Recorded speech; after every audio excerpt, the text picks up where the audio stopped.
Hello everyone and welcome back to another Hard Count podcast, and today I'm going to be giving you guys my picks for week 11 of the NFL season. Real quick, I just want to remind you guys, hit that subscribe button. It would mean a lot to me. But let's get right into the video with our Thursday night game. It is the Cardinals at the Seahawks. I am very excited for this one. We get a good Thursday night game. We actually got one last week too with the Colts Titans. That actually didn't turn out to be such a great game, but I'm predicting this one to be great. We got Russell Wilson, Kyler Murray, two of the best quarterbacks in the NFL at the moment. Two very electric quarterbacks, two electric offenses. DK Metcalf, DeAndre Hopkins, two of the best wide receivers in the NFL. It's going to be a very fun matchup. I project it to be very high scoring as well. And both defenses are not great. Seahawks, not great is giving them a little too much credit. They're awful. They can't stop anyone. DeAndre Hopkins is going to have a field day. Everyone in this game is going to have a field day because the Cardinals defense is not great either. We saw a couple weeks ago, I actually predicted it, that the Cardinals were going to beat the Seahawks, and they did. So I think the Seahawks are coming out here with some vengeance. They've lost a couple games here in the past couple weeks. Russell Wilson hasn't played great. I think they get revenge here against the Cardinals and win 34-31. Russell Wilson to me is still the second best quarterback in the NFL. I had him as that a couple weeks ago. The turnovers are a concern, but it's Russell Wilson. If there's one guy I can trust to bounce back, it's Russell Wilson, and he's going to do it on Thursday. Less time to prepare. I trust the Seahawks. The defense is not going to be good, but it's going to be a high-scoring affair. This is a must-win game for the Seahawks. They really need it to turn their season around.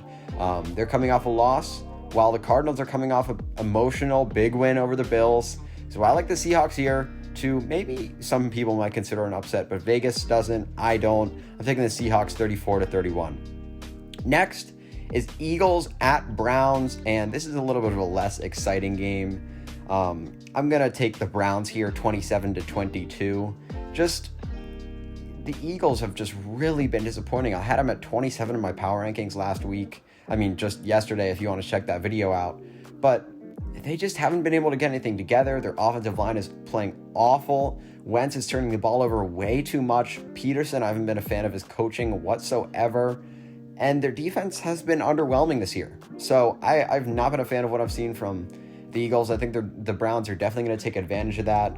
They didn't have a pretty game against the Texans, but they still got out. They still came out of it with a win. I think they're going to play a good game here against the Eagles. And the Eagles' rushing defense is fine, and we know the Browns are much better when they're able to get the ball established on the ground. I think they will be able to do that enough. Baker's going to have a good game. I think that it's just a mismatch right now. The NFC East is so bad. The Browns, they're going to keep pace in the AFC. There's a lot of teams that are going to be competing for those wild card spots. So the Browns, I think they're going to get it here. They're going to keep pace in the AFC. They're going to beat the Eagles 27-22. Next, we've got an in-division matchup, a NFC South, the Falcons at the Saints. And I actually think this could be a sneaky close game. We saw what this was last year. It was both games were pretty well-fought games, close games, and I think we're going to see another one of those here. The Falcons, they're coming off a bye this past week. They didn't play, and the Saints, they had to play the 49ers, and that's not a game you can overlook. So I like the Falcons. They're off a little bit of a rest, and this offense is a lot of fun. It's going to put up points every week. We'll see if Jameis Winston and his Saints can keep up with that. I still got to take the Saints, though, 27-24. I just don't see them. I can see it, but I just don't think it's going to happen. I think this defense is much better than the Falcons defense has been pulling things together in the past couple weeks. I think Jameis Winston and this offense will do just enough. I think it's definitely going to be a very competitive game, though. As I said, Saints 27, Falcons 24. All right, next we've got the Bengals at the Washington football team, and another game that I think is going to be competitive. It's not the most, high-profile game. It's not going to have too much impact in the long run, but two teams that I think are turning things around as franchises. So that'll definitely be a good thing to watch.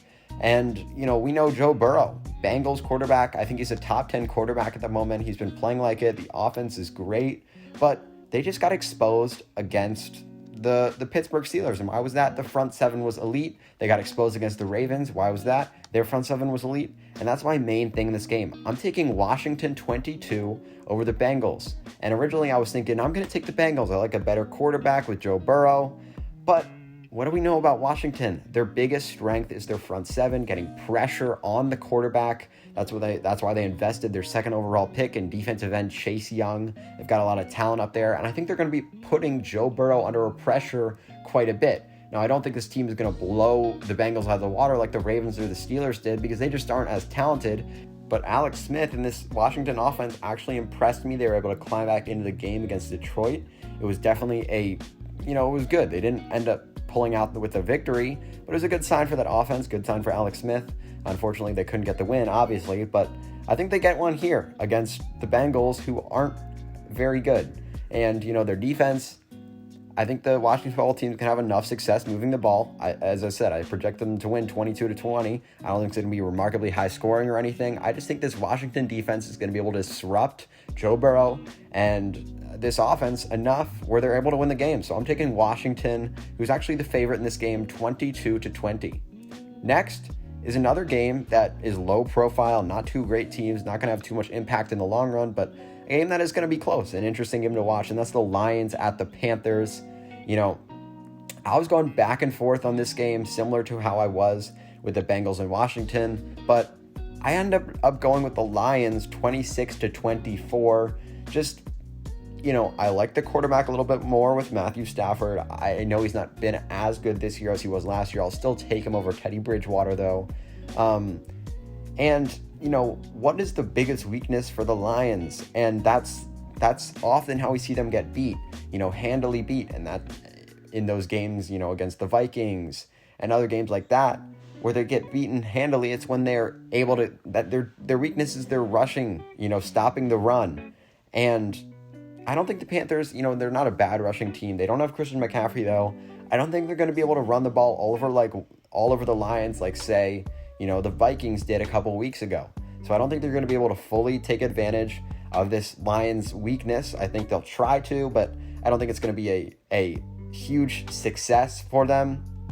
And, I think the Lions, they're going to have a good game here. I like Matthew Stafford, this offense. We'll see if Kenny Golladay plays. If he does, that'll definitely help with the big plays, opening up this offense. I think this is a game that could go either way, but I'm just leaning on Matthew Stafford, the better quarterback. I think the better offense right now to be able to beat this Panthers team. I'd like the Lions 26-24. Next, we've got a game that isn't going to be very close. It's the Steelers at the Jaguars. It's the Steelers. They're going to go to 10-0. They're going to play the Jaguars, who at this point, they're just looking forward to the draft. That's okay. I think that's what we expected going into the year. I had them going 3-13. But yeah, I like the Steelers to win here 30-17. Not too much to say. I think that they're going to be all over Jake Luton in this game. And yeah, Steelers win here 30-17. Next, we've got the Titans at the Ravens. I think this is the best game of the week, or at least one of the best games of the week. And, we know the history of this game. I mean, it was a great game before, and then we saw what happened last year in the playoffs. That was the biggest upset of the year, arguably. So this game is going to be a fun one to watch. I mean, you got Lamar Jackson and this Ravens offense, which haven't been quite as good as last year, coming off a big loss on Sunday Night Football against the Patriots. Definitely let a lot of people down. And then you got the Titans coming off Thursday Night Football, where they let a lot of people down against the Colts. So one of these teams really is going to want a bounce back here. The Ravens are favored by 6.5. I think that's a little bit much. They got a lot of guys injured right now. We saw Nick Boyle go down. Brandon Williams did not practice. Calais Campbell not practicing. Jimmy Smith. It's just, they're injured. They're a beat up team right now, not their full potential. And, I think the Titans are going to come out. They're going to play a good game. They have that extra rest because I think the Ravens are going to be a little more beat up. And so I think the Ravens will sneak by in this one, 24-23. I think they're a better team. I had them at 5 in my rankings, and the Titans at 13. I think they're going to really want revenge. I think this was circled on their calendar. This is one that they've been looking forward to all year long. It does concern me a little bit about Derrick Henry. What are we going to see from this Titans rushing game? Because we saw New England run all over Baltimore last week. I think that had something to do with them playing in the worst weather conditions we've seen in a while and for a game, or obviously not the worst in a while, but just bad weather conditions. And so that was perfect for that rushing game. And the weather in Baltimore is actually supposed to be nice this weekend, or on Sunday. So I don't think it's going to be too much of a concern, but we'll see. Can Derrick Henry and this offense take advantage of this Ravens defense, which is all beat up? We will see. I think Lamar Jackson and this offense are just going to do just enough to beat the Titans here 24-23 in a very good game.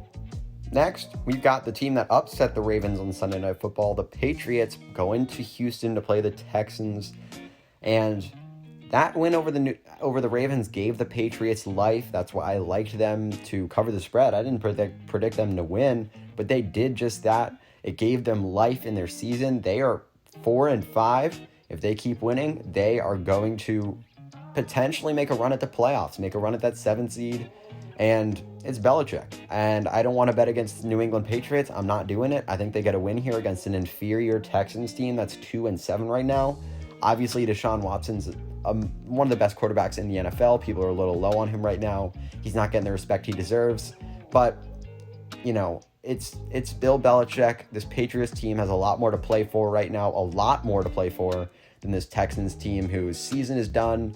They're going to be looking for a high draft pick. They're going to be looking up to change some things in this offseason. The Patriots, though, it's Bill Belichick. He's going to want to prove some things. I think this offense with Cam Newton's looked a little better in these past couple of weeks. Definitely a good sign. I think they get the win here 26-20 over the Houston Texans, who just have nothing left to play for. Next, we've got the Dolphins at the Broncos, and I'm taking the Dolphins here. I'm riding the hot hand with the Miami Dolphins, 28-20 over the Broncos. The Dolphins, a lot of people are saying that they're Super Bowl contenders. A lot of people have them up in their top 5, 6, 7 teams, and I totally respect it. I mean, I don't. I think they're the 9th best team. I think people should slow the roll a little bit. But what we've seen is great. I think, Brian Flores has created an awesome culture. Culture matters a lot in the NFL. And that's what we've seen from the Dolphins. A great culture. Tua's come in. They've been 3-0, and I'm projecting them to now go 4-0 with him. I mean, this offense has looked much better. I don't think Tua's been fantastic, but he's definitely been much better than I thought he was going to be after what we saw week 1. So I've loved what I've seen from this Dolphins team. I think they keep it up here and have a nice win. Nothing too crazy over the Broncos, 28-20. I just don't have faith in the Broncos right now. Next, we've got the Jets at the Chargers, and it's the Jets. Yes, they're off a bye, but I don't care. It's Adam Gase off a bye, the worst coach in the NFL. So, yeah, I mean, if the Chargers blow this game, I've lost all hope in them, and they're just a losing team in general. I'm projecting the Jets to stay defeated here and move to 0-10. So I like the Chargers to win here 28-19. Justin Herbert is the better quarterback in this game. This offense is much better. Just a better team all around. And yes, whatever, the Jets are off a bye. I don't care. It's the Jets. They're terrible. Give me the Chargers 28-19. Next, we've got the Packers at the Colts. And this is also one of the games that I'm most excited for this week. I was actually surprised to see the Colts that are favored according to Vegas in this game. I know it's at home and they get the extra little rest, but I was still surprised to see it. I think the Packers are a better team. I think there may be a little bit of an overreaction to what we saw on Thursday Night Football, where the Colts really ran over the Titans, had a great game. But I don't know if the Colts are going to be able to take advantage of the major weakness of the Packers, and that's stopping the run. I don't know how much they're going to be able to take advantage of that.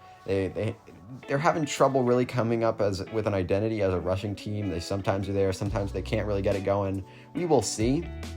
But here, the biggest discrepancy in this game for me is Phillip Rivers versus Aaron Rodgers. Give me Aaron Rodgers all day. Aaron Rodgers is one of the best quarterbacks of all time. He's one of the best quarterbacks right now, and Phillip Rivers, he's not. So I love Aaron Rodgers. This offense is just going to put up too many points for this Colts team to really keep up. One thing though, the Colts are a team that loves to spread it around, and what are the Packers? Their pass defense is pretty good, but that's often because of Jair Alexander. He shuts down the other team's number one guy. They can't do anything without the number one guy. But the thing with the Colts is they don't have that number one guy. They don't have that, Julio, or Well, that's not a perfect example because they have Calvin Ridley and Russell Gage. But, they don't have that one guy where you stop him and slows down the whole offense. I mean, they got a ton of guys they can spread it out to. Maybe they can take advantage of that. Because the Packers, they don't have too much on that defense in the back end. Still, Ty Alexander's going to shut down somebody. And I think the Packers, Aaron Rodgers, this offense is just going to do a little much for this Colts offense to keep up with. All right, next we've got the Cowboys at the Vikings. And, the Vikings, they've still got some hope. They're my team that I think is a dark horse playoff team right now. They're going to go on a run. I think they're more of a 9-7, 10-6 team rather than the team they started out which was 1-5. They're turning it around. And I think this is a game where they can easily keep it up. I know the Cowboys are off a bye, but as I said, with the Jets, I don't care. It's the Cowboys off a bye. They're not a good team. And Dalvin Cook's going to have a field day. Kirk Cousins, Justin Jefferson, Adam Thielen, whoever you want is going to have a field day. It's going to be fantasy gold mine for all Vikings players. And I just don't trust the Cowboys right now. So I like the Vikings to win here. They're going to keep rolling. They're going to establish themselves further as being contenders for that wild card, more like I expected them to be going into the year. And so I like the Vikings here to win 28-21. Next, we've got the Chiefs at the Raiders, and this game might not actually be played. We will see. There's 7 guys from the Raiders that have been placed on COVID list because they were in close contact with somebody who had COVID. That's a lot of people. We'll see. They're all still eligible to play. I think this game will likely happen. We will have to see. But definitely something to monitor throughout the week. It's the Chiefs and the Raiders. It's a great rivalry. I hope we get to see it on Sunday Night Football. And we know what happened last time. The Raiders beat the Chiefs. That was a big upset. That's the Chiefs' only loss on the year. You never want to lose to your division rival like that. And so what are the Chiefs going to do? It's prime time. They're going to come out here. They're off a bye. They're motivated. It's going to be a bloodbath for the Raiders. I just can't see this Raiders team beating the Chiefs. I like the Chiefs to win in big games. We saw what they did against the Ravens in week 3 on primetime. And this game is similar, I think, in terms of how motivated this Chiefs team is. They're not going to be afraid to pack on the points. I think they just put on a show in this game. 38-28, the Chiefs win. Big win over their division rival and the Raiders, establish themselves as the best team in the NFL, which I believe they are. And next, and our final game, which is Monday Night Football, is the Rams at the Buccaneers. And this is, I think, one of the best games of the week. I think there's multiple games that are definitely very interesting this week. This is definitely one of them. I think we're going to find out a little bit more about both these teams this week. The Buccaneers really confuse me. I don't know how good they really are. I think they're a very scary team. They're a team you don't want to be messing with. Tom Brady, Antonio Brown, Mike Evans, Chris Godwin, Rob Gronkowski, good offensive line, very good defense. Not a team you want to be messing with, but we've seen at times losing to the Bears, getting humiliated by the Saints. They sometimes just don't show up. And I think this is going to be a test for them against the Rams, who I don't think are as good as the Buccaneers. They're not as talented, but they've been solid. They've been relatively consistent this year. Jared Goff, we'll see how he plays. But he's done a good job running McVay's system. That's what he wants them to do. The defense of the Rams has actually been better than I thought it was going to be. I thought it was going to be pretty good, but it's been elite. Top 5 caliber defense here for the Rams, and I think that'll definitely play a role. But I think the Buccaneers, they're not going to lose again on primetime. We saw what happened to them last time on primetime, and I don't think it's going to happen again. It's Tom Brady. Give me Tom Brady and his Buccaneers to win here over the Rams, 27-23. All right. Thank you guys so much for listening. I hope you enjoyed. As always, like, comment, subscribe, comment anything you agreed, disagreed with. But yeah, thanks so much for listening. Until next time, peace.